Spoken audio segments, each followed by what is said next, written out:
Assalamu Walaikum. Hello friends, how are you? Welcome back to our another video.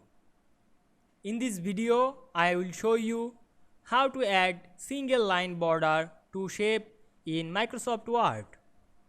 Let's get started. At first we have to open a Word document. Then we want to add single line border to a shape.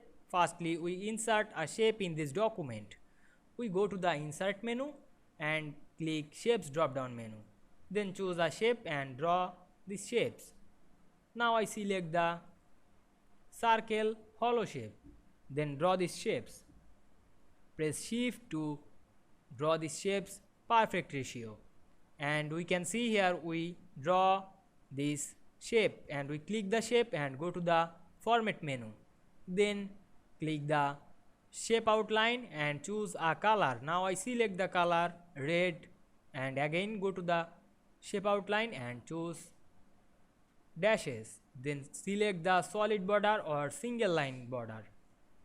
And we can see here we add single line border to this shape very easily. You can change the fill color or apply some another effect.